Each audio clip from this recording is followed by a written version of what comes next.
આપણે ગઈકાલે વીબી સિદ્ધાંત ભણ્યા, બરાબર છે?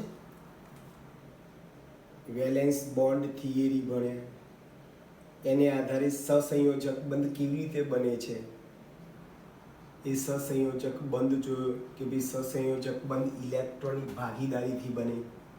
સહસંયોજક બંધના બે પ્રકાર હતા, સિગ્મા અને પાઈ. સિગ્મા બંધ પ્રબળ હોય, પાઈ બંધ નિર્બળ હોય. એના વિશે આપણે ચર્ચાઓ કરી.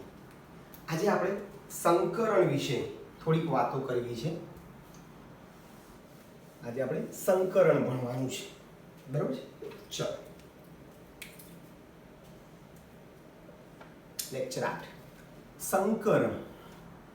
જેમ સજીવોમાં સંકરણ થાય છે એમ કેમિસ્ટ્રીમાં પરમાણ્વીય કક્ષકો વચ્ચે સંકરણ થાય છે. કઈ પરમાણ્વીય કક્ષકો વચ્ચે કે સાહેબ સંકરણ થાય? તો કે ભાઈ જે પરમાણ્વીય કક્ષકો વચ્ચે ઊર્જાનો તફાવત ઓછો હોય અથવા જેમની ઊર્જા લગભગ સરખી હોય એવી પરમાણ્વીય કક્ષકો વચ્ચે સંમિશ્રણ થાય. પરિણામે એટલી સંખ્યામાં એક સરખો આકાર અને એક સરખી શક્તિ ધરાવતી નવી કક્ષકો બને છે, જેને આપણે સંકરણ કહીશું. અને આવી કક્ષકોને સંકૃત કક્ષકો કહીશું. એટલે હું આ રીતે લખું છું, એક જ પરમાણુની જુદી જુદી પરમાણ્વીય કક્ષકો કે જેની ઊર્જા લગભગ કેવી હોય? સમાન હોય તેવી પરમાણ્વીય કક્ષકો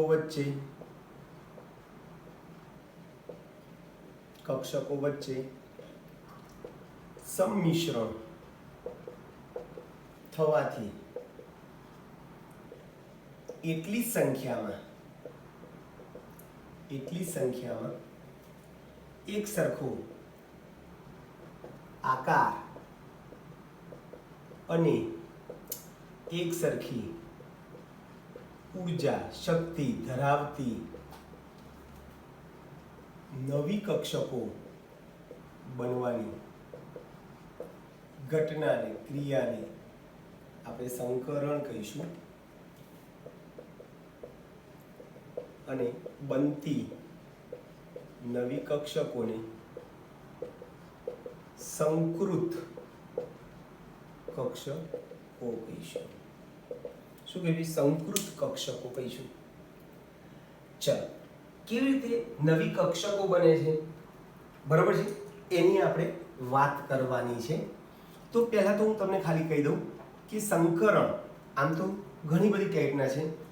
sp, sp2, sp3, sp3d, sp3d2 વગેરે વગેરે, બરાબર છે. આપણે આ ચેપ્ટરમાં આપણે વાત કરવી છે સંકરણના પ્રકારો. ચલો, કેવી રીતે? તો જો સંકરણ, બંધકોણ, આકાર, એના ઉદાહરણ.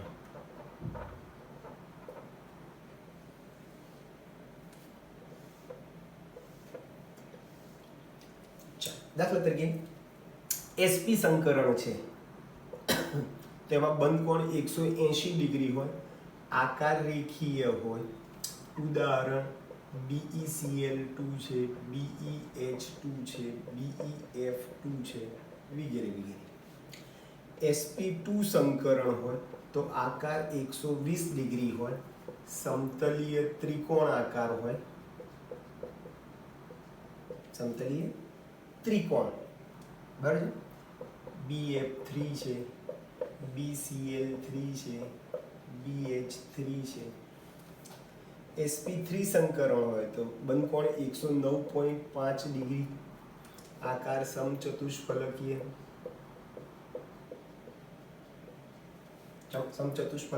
સમચતુષ્ફલકીય મિથેન, ઇથેન વગેરે. sp3d હોય, sp3d હોય એમાં બંધકોણ બે ટાઈપના હોય, એક 90 ડિગ્રી પણ છે અને 120 ડિગ્રી, બે ટાઈપના હોય. એનો આકાર ત્રિકોણીય દ્વિપિરામિડ PCl5 અને sp3d2 બંધકોણ 90 ડિગ્રી હોય, આકાર અષ્ટફલકીય હોય, અષ્ટફલકીય બંધકોણ 90 ડિગ્રી, ઉદાહરણ SF6. તો આપણે આ ચેપ્ટરમાં આ 5 ટાઈપના સંકરણ આપણે ભણવાના છે. કયા 5 કીધા? sp, sp2, sp3, બરાબર છે, પછી sp3d અને sp3d2. આ 5 ટાઈપના સંકરણની વાત આપણે કરવાની છે.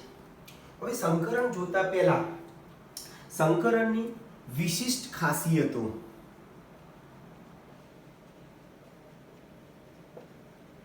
વિશિષ્ટ અથવા મુખ્ય ખાસિયતો જોઈ લઈએ. બરાબર છે, વિશિષ્ટ ખાસિયતો જોવાની છે અને પછી અગત્યની સંકરણની અગત્યની શરતો. ચલો, નાની નાની શરતો છે, ખાસિયતો છે. નંબર 1, હમણાં જ આપણે કીધું કે જે પરમાણુય કક્ષકો ભેગી કરવાના છે એટલી જ સંખ્યામાં નવી કક્ષકો બને છે. તો ટૂંકમાં જેટલી પરમાણુય કક્ષકો તમે ભેગી કરશો એટલી જ સામે શું બનશે? સંકર કક્ષકો અથવા તો સંકૃત કક્ષકો બને છે. ક્લિયર? પહેલી વસ્તુ એટલે સંકૃત કક્ષકોની સંખ્યા એ સંકરણમાં ભાગ લેતી પરમાણુય કક્ષકોની સંખ્યા જેટલી જ હોય. બરોબર છે? સંકૃત કક્ષકોની સંખ્યા એ પરમાણુય ભાગ લેતી એ સંકરણમાં ભાગ લેતી પરમાણુય કક્ષકો જેટલી જ હોય. ક્લિયર? નંબર 2, હવે આ જે સંકૃત કક્ષકો જે બને છે, અહીંયા આપણે કીધું જે નવી કક્ષકો બને છે જેને આપણે સંકૃત કક્ષક કહીશું, એ સંકૃત કક્ષકો નો આકાર અને એમની ઊર્જા કેવી હોય ભાઈ? સમાન હોય, એક સરખો આકાર અને એક સરખી ઊર્જા ધરાવતી. એટલે સંકૃત કક્ષકોનો આકાર અને ઊર્જા સમાન હોય છે. આકાર અને ઊર્જા કેવી હોય? સમાન હોય છે. હવે આ જે પરમાણુય કક્ષકો જે છે, બરાબર છે, એ અને સંકૃત કક્ષકો, બરાબર, પરમાણુય કક્ષકો ભેગી થાય તો શું બને ભાઈ? સંકૃત કક્ષકો બને છે. એટલે શુદ્ધ પરમાણુય કક્ષકો કરતા સંકર કક્ષકો જે છે એ સ્થાયી બંધની રચનામાં વધુ અસરકારક હોય છે. બરાબર છે? એટલે શુદ્ધ પરમાણુય કક્ષકો કરતા સંકૃત કક્ષકો સ્થાયી બંધની રચનામાં અસરકારક હોય છે. બરાબર? એટલે એ સ્થાયી બંધ વધુ ઇઝીલી બનાવી શકે પરમાણુય કક્ષકો કરતા સંકૃત કક્ષકો. બરાબર છે? હવે આ જે સંકૃત કક્ષકો જે છે એ ચોક્કસ દિશામાં ગોઠવાય છે અને પરિણામે આપણને એ અણુનો શું નક્કી કરીએ છીએ? આકાર. એટલે સંકૃત કક્ષકો જે છે ચોક્કસ દિશામાં દિક વિન્યાસ પામે છે. ચોક્કસ દિશામાં ગોઠવાય છે અને પરિણામે સંકૃત કક્ષકો એ અણુનું શું નક્કી કરે ભાઈ? આકાર નક્કી કરે. સંકૃત કક્ષકો સંકરણનો પ્રકાર એ અણુની ભૌમિતિક આકાર નક્કી કરે છે કે ભાઈ sp સંકરણો તો આકાર રેખીય હોય, sp2 સંકરણો તો આકાર સમતલીય ત્રિકોણ હોય. એટલે સંકરણનો પ્રકાર એ અણુનો આકાર નક્કી કરે છે. બરાબર કે ભાઈ sp3 સંકરણ હોય તો એવા અણુનો આકાર સમચતુષ્ફલકીય હોય. ક્લિયર? તો સંકરણની આ વિશિષ્ટતાઓ વિશિષ્ટ અથવા તો મુખ્ય ખાસિયતો થઈ ગઈ. તો પહેલા તો સંકરણ એટલે ક્લિયર ભાઈ એક જ પરમાણુ એક જ લેવાનો, એક જ પરમાણુની જુદી જુદી પરમાણ્વીય કક્ષકો જેની શક્તિ લગભગ સરખી હોય એવી પરમાણ્વીય કક્ષકો વચ્ચે સંમિશ્રણ થવાથી એટલી સંખ્યામાં એક સરખો આકાર અને એક સરખી શક્તિ ધરાવતી નવી કક્ષકો બને છે જેને આપણે સંકૃત કક્ષકો કહીશું અને આ ઘટનાને સંકરણ કહીશું. સંકરણની વિશિષ્ટ ખાસિયતો નાની નાની 5 છે કે ભાઈ જેટલી સંકૃત કક્ષકો હશે સંકૃત કક્ષકોની સંખ્યા એ સંકરણમાં ભાગ લેતી પરમાણ્વીય કક્ષકોની સંખ્યા જેટલી જ હોય. સંકૃત કક્ષકનો આકાર અને ઊર્જા સંકૃત કક્ષકોનો આકાર અને ઊર્જા કેવી હોય બધી સરખી હોય. શુદ્ધ પરમાણ્વીય કક્ષકો કરતા સંકૃત કક્ષકો જે છે એ સ્થાયી બંધની રચનામાં અસરકારક હોય છે. સંકૃત કક્ષકો ચોક્કસ દિશામાં ગોઠવાયેલી હોય છે અને સંકરણનો પ્રકાર એ અણુનો આકાર નક્કી કરે છે. આના ઉપરથી તમે સંકરણ માટેની અગત્યની શરતો પણ તમે લખી શકો. સંકરણ માટેની અગત્યની શરતો 4 છે, એમાંથી 2 તો ઓલરેડી આપણને ખબર છે. 4 શરતો છે, સાવ સિમ્પલ છે. ચલો પહેલા તો શું કીધું ભાઈ પરમાણુની સંયોજકતા કોષમાં રહેલી કક્ષકો જ સંકરણ પામે છે. પરમાણુમાં ઘણી બધી કક્ષકો હોય પણ બધી કક્ષકો સંકરણમાં ભાગ લેતી નથી. કઈ કક્ષકો સંકરણમાં ભાગ લે ભાઈ? તો સંયોજકતા કોષમાં રહેલી પરમાણ્વીય કક્ષકો સંકરણમાં ભાગ લે છે. 2 હવે સંયોજકતા કોષમાં તો ઘણી બધી પાછી કક્ષકો હોય, બધી કક્ષકો ભાગ લેશે તો કે ના સાહેબ, જે કક્ષકો વચ્ચે ઊર્જાનો તફાવત કેવો હોય એકદમ ઓછો હોય એટલે બધાની ઊર્જા લગભગ કેવી હોય સમાન હોય. બરાબર છે? એવી કક્ષકો જ સંકરણમાં ભાગ લે. એટલે સમાન ઊર્જા ધરાવતી કક્ષકો પરમાણ્વીય કક્ષકો સંકરણમાં ભાગ લે છે. નંબર 3 હવે જે સંયોજકતા કોષમાં જે કક્ષકો જે છે પરમાણ્વીય કક્ષકો એ અર્ધપૂર્ણ હોય એવું જરૂર નથી. ઘણી વખત એવું હોય છે કે સંયોજકતા કોષમાં પૂર્ણ ભરાયેલી કક્ષકો છતાં એ સંકરણમાં ભાગ લેતી હોય છે. એટલે સંયોજકતા કોષમાં રહેલ અર્ધપૂર્ણ કે સંપૂર્ણ ભરાયેલી સંયોજકતા કોષમાં રહેલ અર્ધપૂર્ણ કે સંપૂર્ણ ભરાયેલી પરમાણ્વીય કક્ષકો સંકરણમાં ભાગ લે છે. એટલે અર્ધપૂર્ણ ભરાયેલી કક્ષકો તો સંકરણમાં ભાગ લે પણ ઘણી વખતે પૂર્ણ ભરાયેલી કક્ષકો પણ સંકરણમાં શું કરે છે ભાઈ ભાગ લે છે. અને સંકરણ અગાઉ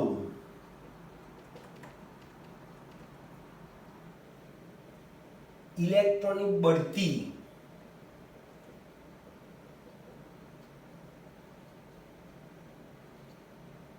અનિવાર્ય નથી. શું કીધું ભાઈ? સંકરણ અગાઉ ઇલેક્ટ્રોનની બઢતી અનિવાર્ય નથી અથવા અનિવાર્ય શરત નથી. એટલે તમે આપણે હમણાં ભણીએ છીએ કે ઇલેક્ટ્રોન ઉત્તેજિત થઈને એક સંયોજકતા કોષમાંથી બીજી ખાલી સંયોજકતા કોષમાં ઇલેક્ટ્રોન જઈ શકે છે. એટલે ઇલેક્ટ્રોનની બઢતી એક કક્ષકમાંથી ઇલેક્ટ્રોન બીજી કક્ષકમાં જવો હોય તો જઈ શકે છે, લઈ જવો હોય તો લઈ જઈ શકાય છે. તો આ સંકરણ માટેની નાની નાની અગત્યની 4 શરતો છે. સાવ સિમ્પલ છે, યાદ રહેશે 4 શરતો. નંબર 1 સંયોજકતા કોષમાં રહેલી પરમાણ્વીય કક્ષકો જ સંકરણમાં ભાગ લે. જે પરમાણ્વીય કક્ષકો સંકરણમાં ભાગ લે છે એ પરમાણ્વીય કક્ષકોની ઊર્જા લગભગ સમાન હોવી જોઈએ. પછી સંયોજકતા કોષમાં રહેલી અર્ધપૂર્ણ ભરાયેલી અથવા સંપૂર્ણ ભરાયેલી પરમાણુય કક્ષકો સંકરણમાં ભાગ લઈ શકે છે. અને સંકરણ અગાઉ ઇલેક્ટ્રોનની બઢતી અનિવાર્ય શરત નથી. ઓકે દોસ્તો, તો આપણે આ સંકરણ વિશે આપણે ડિટેલમાં ભણવાનું છે આજે. ઓકે, તો આપણે શું શરૂઆત સંકરણ, આજે આપણે sp sp2 ને sp3 સંકરણ વિશે વાત કરીશું. આવતી વખતે sp3d અને sp3d2 સંકરણ વિશે વાત કરીશું. બરાબર યાદ રાખજો, આ બંધ કોણ sp હોય તો 180 ડિગ્રી, sp2 હોય તો 120, sp3 હોય તો 109.5 ડિગ્રી, sp3d હોય તો 120 પણ હોઈ શકે અને 90 બે પ્રકારના બંધકોણ છે. sp3d2 હોય તો બંધકોણની sp સંકરણ તો આકાર રેખીય હોય, sp2 હોય તો સમતલીય ત્રિકોણ, sp3 હોય તો સમચતુષ્ફલકીય, sp3d હોય તો ત્રિકોણીય દ્વિપિરામિડલ અને sp3d2 હોય તો અષ્ટફલકીય. હવે આપણે કેવી રીતે સંકરણ થાય છે, આ વ્યાખ્યા જે લખાઈ એની ઉપરથી આપણે સંકરણ કેવી રીતે થાય છે એની થોડીક ચર્ચા કરી લઈએ આપણે.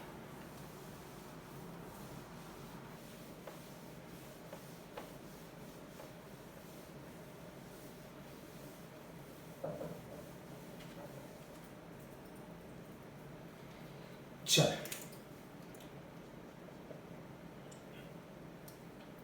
સંકરણના પ્રકારો. ચાલો, પહેલામાં પહેલું sp સંકરણ.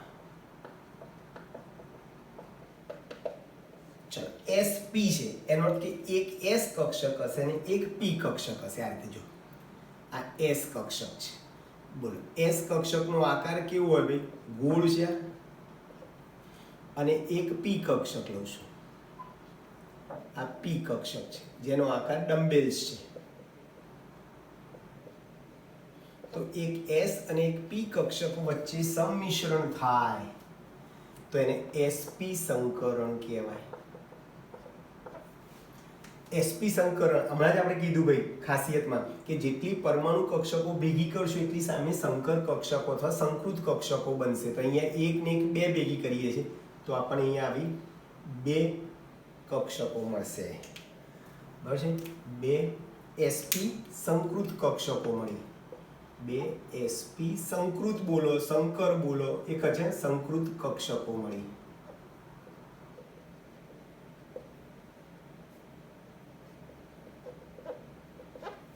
જેમાં છેડા ઉપર ધન વીજભાર હોય અને અંદરની બાજુ આ નાના જે લોબ જે છે આમાં ઋણ વીજભાર હોય. આને જ્યાંથી જોડાય છે આ બે કક્ષકો એને લોબ કહેવાય. પિંડક. બરાબર છે, શું કહેવાય ભાઈ? લોબ અથવા પિંડક કહેવાય. ઓકે, તો બરાબર સમજો, એક s અને એક p કક્ષક ભેગી થઈ sp સંકરણ કહેવાય એને. sp સંકરણમાં બે sp સંકૃત કક્ષકો બની. આ બંનેનો આકાર, બરાબર છે, કક્ષકો છે બોલ, જેમનો આકાર અને શક્તિ કેવા છે ભાઈ? સમાન છે. અહીંયા જો s ગોળ હતો ને p ડમ્બેલ્સ હતો, પણ જે સંકરણ થઈ ગયું પછી જે નવી કક્ષક બની, સંકૃત કક્ષક બની, એનો આકાર પણ સરખો હોય, એની શક્તિ પણ સરખી હોય અને જેટલી પરમાણુય કક્ષકો ભેગી કરો છો એટલી જ સંકર કક્ષકો બને. આ ધન વીજભાર છેડા ઉપર શું હોય છે ભાઈ? ધન વીજભાર છે. બરાબર છે, એકબીજાની વિરુદ્ધ પ્રક્ષેપિત ધન અને નાના ઋણ પિંડક. આપણે કીધું નાના, આ જે અંદર જે ભાગ છે નાના ઋણ પિંડક તરીકે ઓળખાય છે. હવે આમાં s લાક્ષણિકતા 50% હોય અને p લાક્ષણિકતા પણ 50%. બરાબર છે, લાક્ષણિકતા કે સાહેબ આ કેવી રીતે તમે લાક્ષણિકતા લઈ આવ્યા? તો કે ભાઈ sp સંકરણમાં કક્ષકો કેટલી છે? બે. s અને p બે કક્ષક છે. ટકાને એટલી કક્ષકોની સંખ્યા વડે ભાગવાના, એટલે 100 ભાગ્યા 2 છે એટલે 50 થાય, એટલે દરેકના ભાગમાં 50% આવે. ચલો, એટલે અહીંયા સંકરણ કયું થયું ભાઈ? એસપી આકાર કેવો હોય રેખીય બંધ કોણ કેટલો હોય ઝેડ અક્ષ ઉપર આ ગોઠવાયેલું આ રીતે બરાબર છે બંધ કોણ 180 ડિગ્રી આ 180 ડિગ્રી છે આ રીતે 180 ડિગ્રી છે ચાલો પછી આપણે ડિટેલમાં એક ઉદાહરણ સમજીએ છીએ અહીંયા દાખલા તરીકે ઉદાહરણ આપણે બે લઈએ ભેગા ભેગી ચલો ઉદાહરણ BeCl2 બરાબર ચલો Be નો પરમાણુ ક્રમાંક 4 એક કામ કરીએ આપણે આ સમજી લઈએ પછી ઉદાહરણ ડિટેલમાં ત્રણે લઈ લઈએ જગ્યા નહીં રહે ચલો બીજું જે છે એ આ sp પછી sp2 સંકરણ ચલ sp2 માં શું હશે એક s છે અને p કેટલી છે ભાઈ 2 p કક્ષકો બંનેનો આકાર જુદો જુદો છે એક s અને 2 p ભેગી થાય તો એને sp2 સંકરણ કહેવાય ચલો જેટલી પરમાણુ કક્ષકો ભેગી કરશો એટલી સામે આણ્વીય કક્ષક બનશે એટલે સામે ટોટલ જો અહીંયા 1 ને 1 2 ભેગી કરે તો 2 મળી એમ અહીંયા 1 અને 2 ટોટલ 3 ભેગી કરું છું તો 3 આપણને કક્ષકો મળશે આ રીતે બરાબર છે 3 સંકૃત કક્ષકો મળી જેમાં જો આ રીતે અહીંયા આ રીતે ભાગ આવે છે અહીંયાથી આમ ભાગ આ ભાગ પિંડક આ ધન વીજભાર ધરાવે આ ઋણ વીજભાર ધરાવે આ પિંડકમાં જે અંદર જે છે એ ઋણ વીજભાર ધરાવે 3 ભેગી કરી 3 મળી બંધ કોણ 120 ડિગ્રી હોય એટલે અહીંયા 3 sp2 સંકૃત કક્ષકો બને છે જેમનો આકાર અને શક્તિ સમાન હોય છે એટલે આમાં સંકરણ sp2 હોય ત્યારે એનો આકાર આગળ લખી દીધો સમતલીય ત્રિકોણ હોય અને બંધ કોણ 120 ડિગ્રી બંધ કોણ 120 ડિગ્રી હોય અહીંયા s લાક્ષણિકતા કેટલી હોય તો ફરીથી મેં તમને કીધું કક્ષકો કેટલી અહીંયા 3 છે એટલે 100 ભાગ્યા 3 કરશો તો 33.33 થશે હવે s 1 છે એટલે 1 ના ભાગમાં 33.3% અહીંયા 2 છે એટલે 33.3 ગુણ્યા 2 એટલે 66.6% અથવા તો આપણે પૂર્ણાંકમાં લખીએ 67% કરીએ અને અહીંયા 33% રાખીએ 33.3 અથવા તો 33% હોય 100 ભાગ્યા 3 અહીંયા 100 ભાગ્યા 2 કરે તો 50 અહીંયા 100 ભાગ્યા 3 કરે તો આયા 33.3% હવે s એક જ છે એટલે 1 ના 33 અહીંયા 2 p કક્ષક છે એટલે p નો રોલ કેટલો થશે 2 ગુણ્યા 33 ફરીથી sp3 સંકરણ ચલો sp3 સંકરણમાં શું કરીશું ભાઈ એક s હશે અને p કેટલી હશે 3 p કક્ષકો એક s કક્ષક ભેગી થાય એને sp3 સંકરણ કહેવાય શું કહીશું ભાઈ sp3 સંકરણ sp3 સંકરણમાં ટોટલ કેટલી મળશે 1 અને 3 ટોટલ 4 ભેગી કરીએ છીએ તો આપણને 4 કક્ષક મળશે આ રીતે 1 2 સમચતુષ્ફલક એ રીતે જોડાવાનું છે 1 2 3 4 જો આ નાના લોબ આનો લોબ અહીંયા અંદર આવે આનો અહીંયા આવે આનો અહીંયા આવે અને આનો અહીંયા આવે આ પ્લસ છે બધા અને વિરુદ્ધ દિશામાં અહીંયા લોબ છે બરોબર છે અહીંયા બંધ કોણ 109.5 ડિગ્રી એટલે તમારે સંકરણ sp3 હોય તો એનો આકાર સમચતુષ્ફલકીય હોય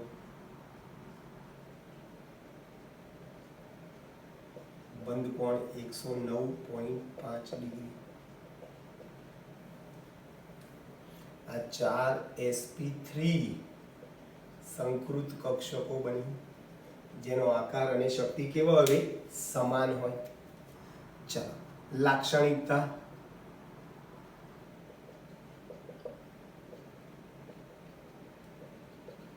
ચલો લાક્ષણિકતા માટે શું કીધું ભાઈ? કેટલી કક્ષકો છે કે S અને 3P ટોટલ 4 કક્ષકો એટલે 100 ભાગ્યા 4 એટલે 25 થાય. એટલે 1 ના ભાગમાં 25 આવે એટલે S કક્ષક 1 છે એટલે આ 25% છે. P 3 છે એટલે 25 ગુણ્યા 3 75% છે. તો સરસ મજાનું સંકલન થઈ ગયું. બરાબર યાદ રાખજો, જેટલી પરમાણુ કક્ષકો ભેગી કરશો એટલી સામે નવી સંકૃત કક્ષકો બનશે. આ બધી જ સંકૃત કક્ષકોના આકાર અને શક્તિ સરખા હોય છે અને એ બધી સંકૃત કક્ષકો ચોક્કસ દિક વિન્યાસ પામે છે એટલે ચોક્કસ દિશામાં એ બધી સંકૃત કક્ષકો ગોઠવાય છે અને પરિણામે અણુનો આકાર નક્કી થતો હોય છે. ક્લિયર દોસ્તો?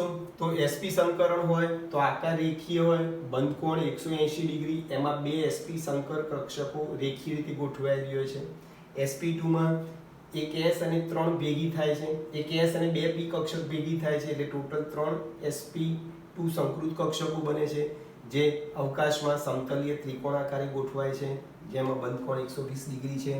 એક s અને 3 p કક્ષક ભેગી થાય તો એને sp3 સંકરણ કહેવાય જેમાં 4 sp3 સંકૃત કક્ષકો હોય છે.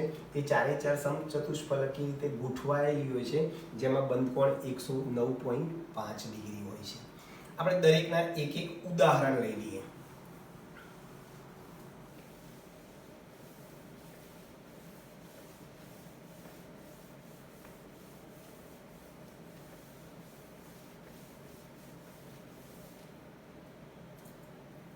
ચલો BeCl2 અણુ માં સંકરણ.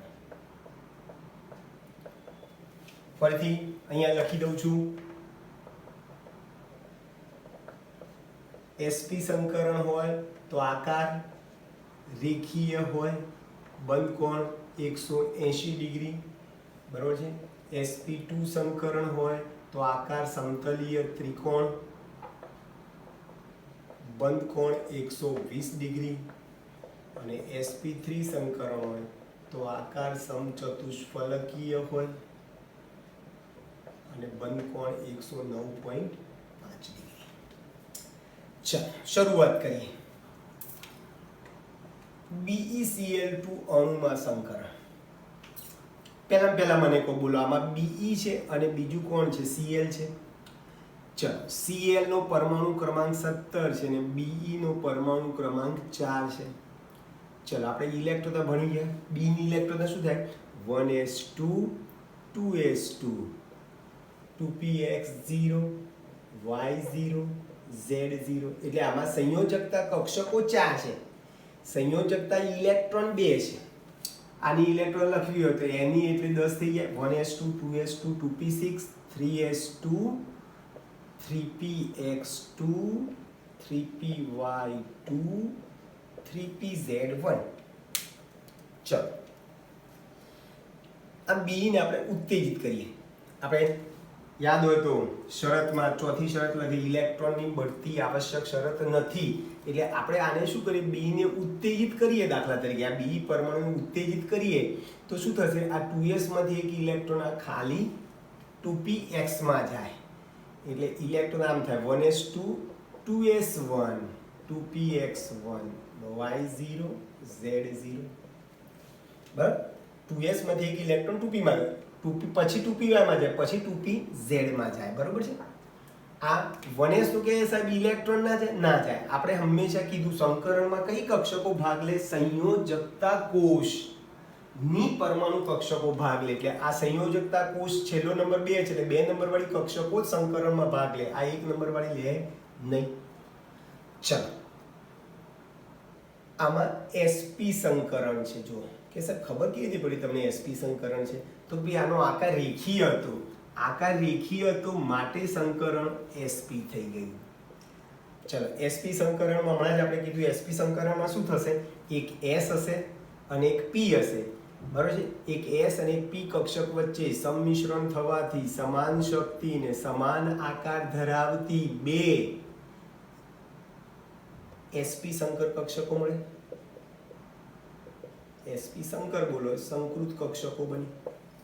બરાબર છે? આ Be ની બે sp સંકૃત કક્ષકો મળી જેમાં અહીંયા પિંડક હોય, આપણે કીધું ને અહીંયા પ્લસ હોય, આ પ્લસ હોય, આ માઇનસ હોય, આ માઇનસ હોય, પિંડક, બરાબર, જ્યાંથી એ જોડાયેલા હોય છે.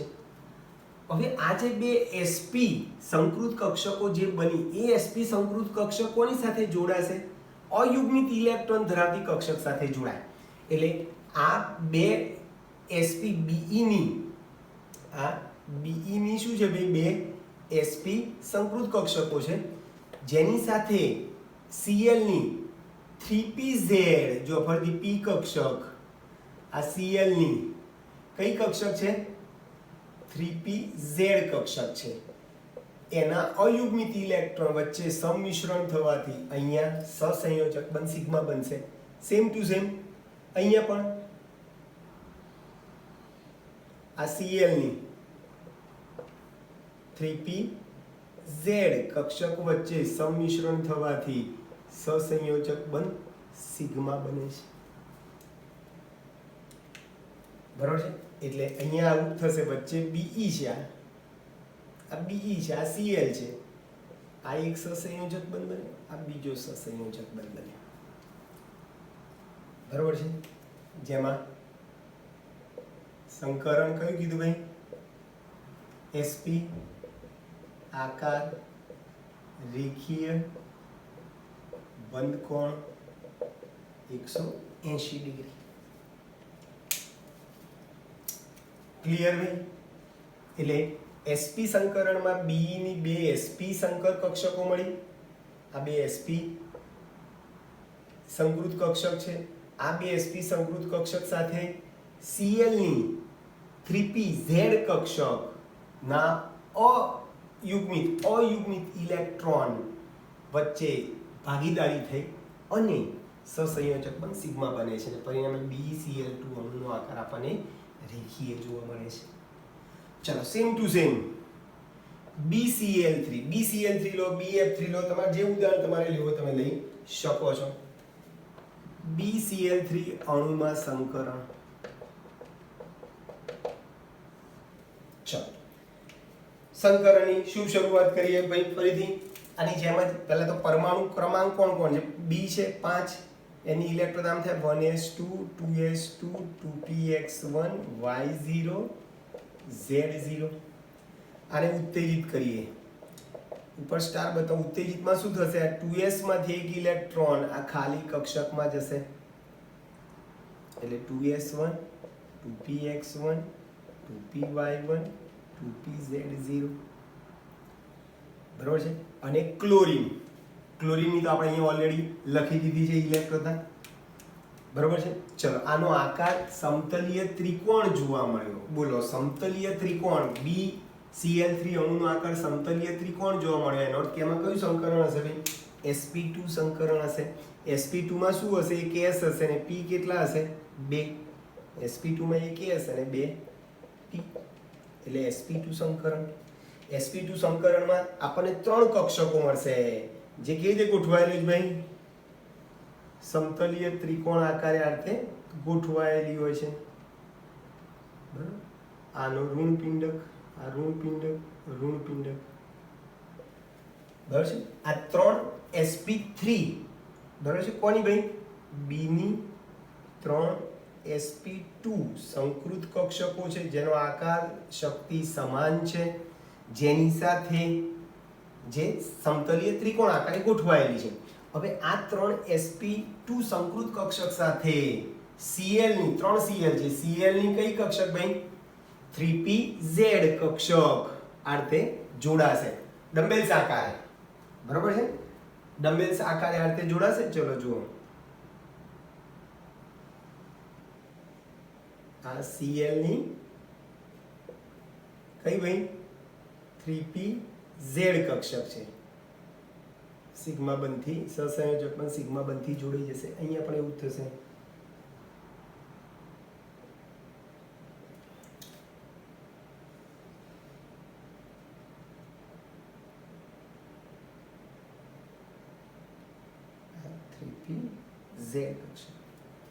સહસંયોજક બંધથી જોડાઈ ગયું અને પરિણામે આકાર બની ગયું. બંધ કોણ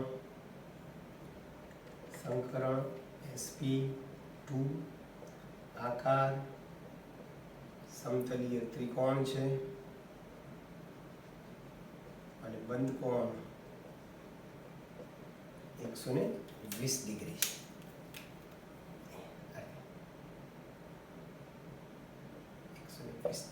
આકાર ત્રિકોણ ટાઈપનો છે. ક્લિયર ભાઈ? એટલે એક બી ની 3 sp2 સંકર કક્ષકો છે જે સમતલીય ત્રિકોણ આકારે ગોઠવાય છે અને આ ત્રણેય sp2 સંકૃત કક્ષકો સાથે પેલા 3 cl પરમાણુની 3pz કક્ષક સહસંયોજક બંધથી જોડાઈ જાય છે. સહસંયોજક બંધથી જોડાઈ જાય છે.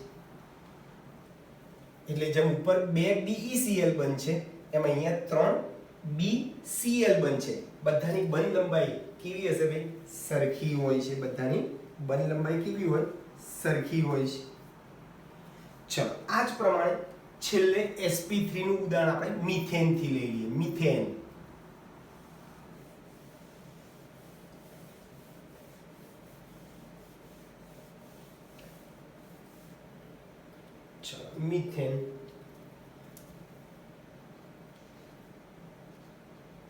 મિથેન મિથેનનું અણુસૂત્ર CH4 છે.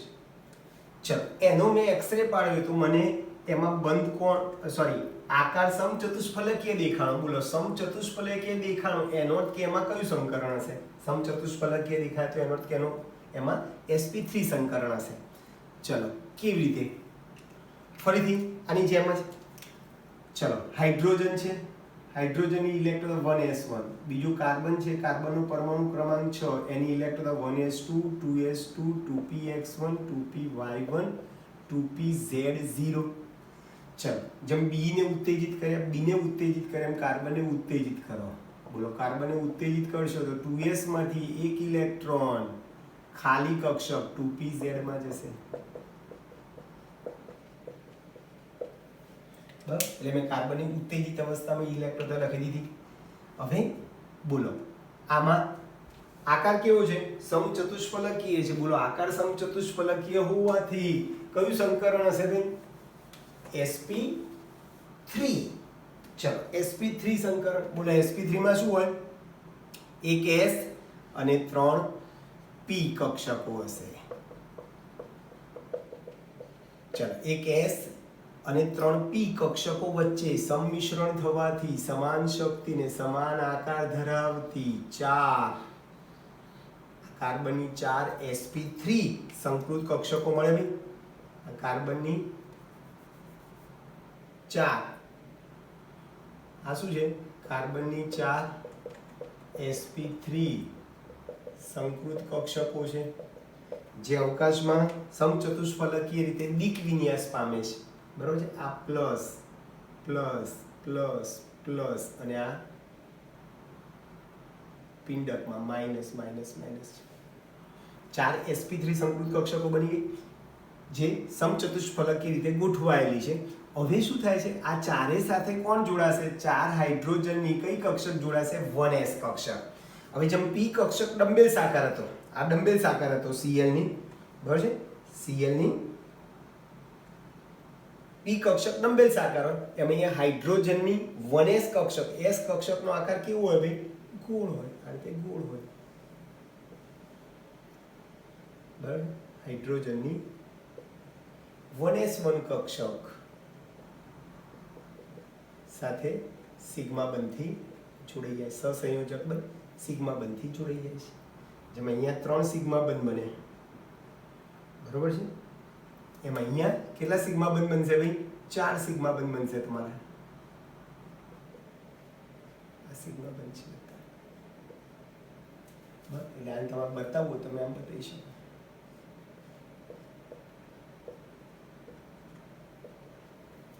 એટલે સંકરણ sp3 હોય તો આકાર સમચતુષ્ફલકીય અને બંધ કોણ 109.5 ડિગ્રી. બંધ કોણ 109.5 ડિગ્રી. એકદમ સિમ્પલ થઈ ગયું ભાઈ, ખ્યાલ આવે છે બધાને? તો આ sp3 સંકરણની વાત કરી દીધી. તો આ મિથેન અણુમાં 4 CH બંધ કેવો હોય ભાઈ? સમાન હોય છે. જેમ BeCl2 માં BeCl3 માં ત્રણેય BCl બંધ કેવા હોય ભાઈ? સમાન હોય છે, સમાન બંધ લંબાઈ ધરાવતા હોય છે. તો મિથેનમાં પણ યાદ રાખજો, મિથેનમાં કાર્બન પરમાણુ sp3 સંકરણમાં છે, એટલે એક કાર્બનની 4 sp3 સંકૃત કક્ષકો બને છે. ચારેય sp3 સંકૃત કક્ષકો અવકાશમાં સમચતુષ્ફલકીય રીતે ગોઠવાય છે. ચારેયનો શક્તિ આકાર સમાન હોય છે. એ ચારેય sp3 સંકૃત કક્ષકો સાથે 4 હાઇડ્રોજન, મિથેનમાં 4 હાઇડ્રોજનની 1s1 કક્ષક સહસંયોજક બંધથી જોડાય છે. સહસંયોજક બંધ સિગ્માથી જોડાઈ જાય છે, બરોબર છે. અને આકૃતિમાં દર્શાવ્યા મુજબ સમચતુષ્ફલકીય આકાર ધરાવતો મિથેન અણુ આપણને જોવા મળે છે. ઓકે દોસ્તો, તો અહીંયા આપણે સંકરણ જોયું. હવે એક વસ્તુ બરાબર યાદ રાખજો કે અહીંયા જે કક્ષકો સંકરણમાં ભાગ લે છે એ બધાથી સિગ્મા બંધ બને છે, અને જે કક્ષકો સંકરણમાં ભાગ લે નહીં એનાથી પાઈ બંધ બને છે. કેવી રીતે પાઈ બંધ બને છે એની ડિટેલમાં ચર્ચા આપણે આવતી વખતે કરીશું. ઓકે દોસ્તો, તો અહીં સુધી રાખીએ છીએ, બાકીનું આવતી વખતે મળીએ. Okay, by.